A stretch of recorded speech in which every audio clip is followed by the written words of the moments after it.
On va filer à Londres à présent pour notre rubrique Sans frontières. On va retrouver là-bas notre amie Chloé Duval. Bonjour Chloé.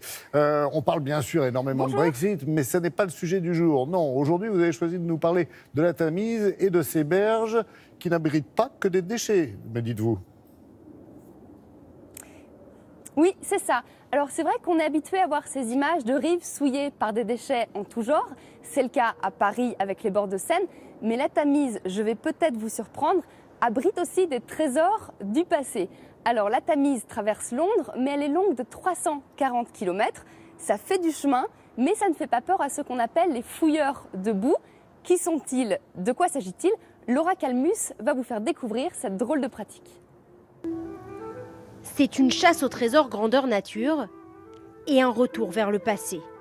Sur les berges de la Tamise à Londres, des objets enfouis dans la boue, qui passent souvent inaperçus, retrouvent un sens, une vie, grâce à cette mudlark, comprenez fouilleuse de boue.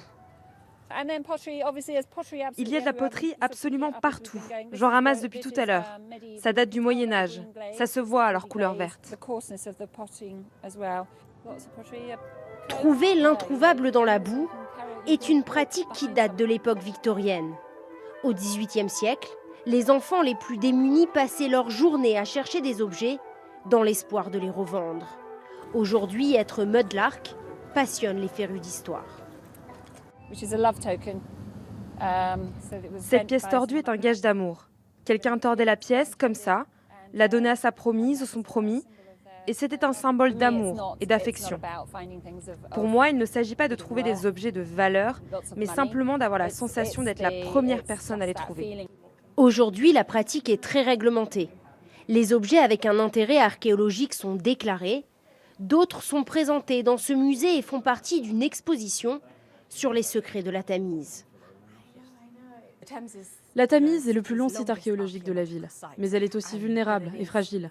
Et les mudlarks font un excellent travail pour recenser et aider à sauvegarder les informations que la rivière abrite.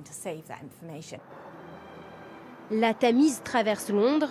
Elle a également traversé les siècles, récoltant sur son passage des milliers d'objets, témoins des vies et des travaux du passé. Si j'ai bien compris, Chloé, ce sont quelques passionnés d'histoire, d'archéologie entre autres, et de Tamise aussi, qui ont lancé cette tradition.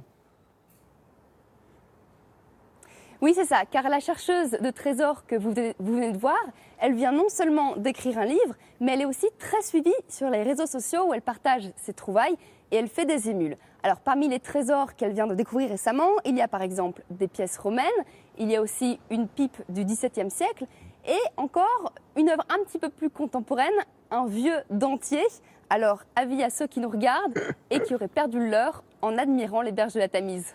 Ah, ça donne les crocs. Merci beaucoup, Chloé. Vous revenez quand vous voulez. Bonne journée à Londres. Merci. Bonne journée. Merci beaucoup.